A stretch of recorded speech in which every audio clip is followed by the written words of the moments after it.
everyone. Welcome back to another episode of RGH3 101. And in today's episode, I'm going to explain what a stealth server is. So, the term has been thrown around that you need a stealth server to use a modded console online, but yet we don't fully grasp what a stealth server is and how it actually works. So, I'm going to try to break it down as simple as possible. I won't get into too much complicated details, and we'll cover what a stealth server is, how it works, and we'll overview two common stealth server that is always used. So basically, what's a stealth server? So basically, a stealth server is a service that attempt to make your modded console um, behave more like a retail console when connecting to Xbox Live. On Xbox Live is it's like a playground.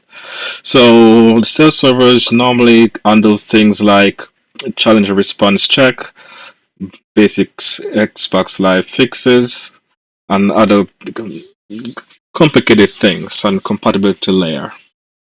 And what this does, if we go back to the playground analogy, um, it will be like saying that, say you have a Xbox, which is a toy, and you're going to bring it to a playground, and we call it the online playground. Now, this playground have different rules, and with this playground, you only can bring regular toys. So basically, no knockoff. You only can bring toys that are, let's say, name brand toys. Let's keep that like that. So what this stealth server does, it helps you to bring a modified toy onto the playground.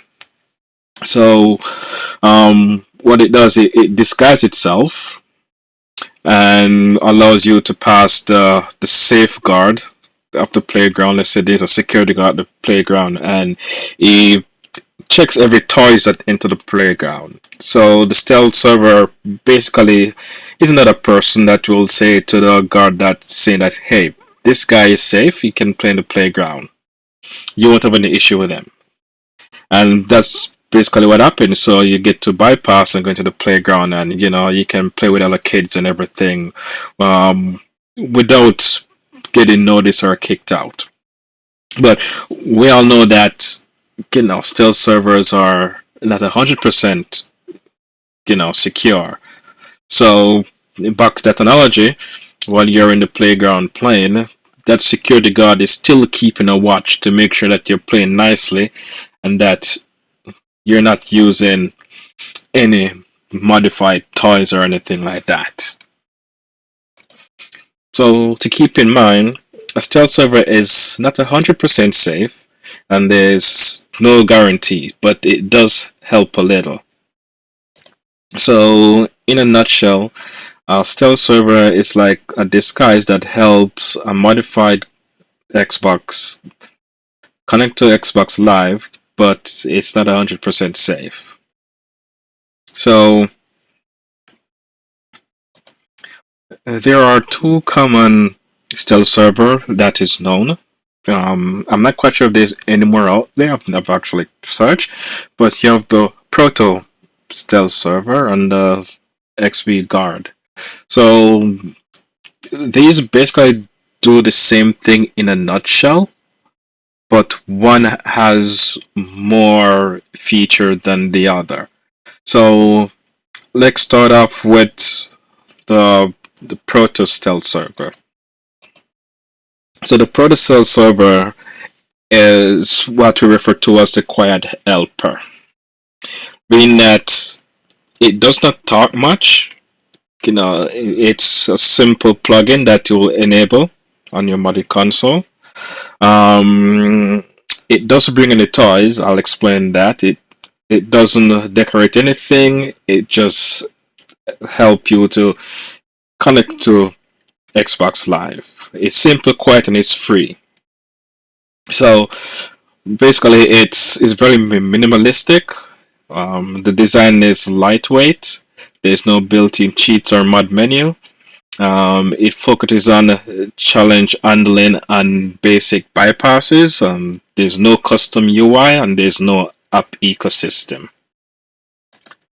So users who choose Protos just want something simple, lightweight, free, without any extra features or running in the background. Then now we move on to xGuard. Now xGuard is quite different. xGuard is or xbGuard is referred to as the backpack helper, and it brings a lot to the plate. So it's not as simple as the Proto Stealth server, but it brings a lot more. And for example, so it has a customizable UI. It has an app store, the module system, that's the game bypass listing. You have goal spoofing feature, crash recovery, and auto loading system, and it claims to have very high uptime. So basically, xGuard, xbGuard is more of a full ecosystem and it's designed for users who want customization, built-in tools, and everything managed from one interface.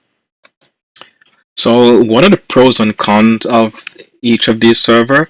So the pros and cons are, so if we switch back, so for the Proto server, the pros are it's free, it's lightweight, it's simple, no cheat focus.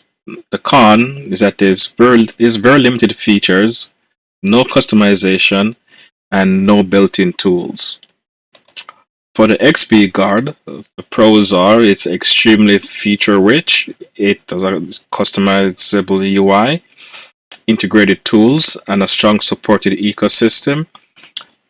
The con for XP Guard is that you have a paid option for full access, so the free version doesn't get you much. You have to actually pay a subscription to get full access. It has more complexity and more running components.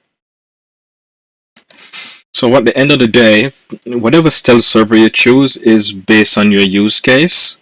So if you want a simple and free stealth server, Proto might be good enough for you. If you want something that customizable, have advanced features, allow you to do a lot more online, xbGuard is basically what's for you. Um, do know that xbGuard, to get all the full features, you do have to pay. It does cost for those features.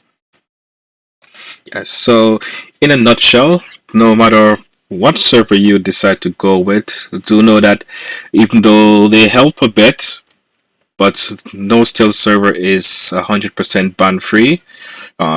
You can still get banned.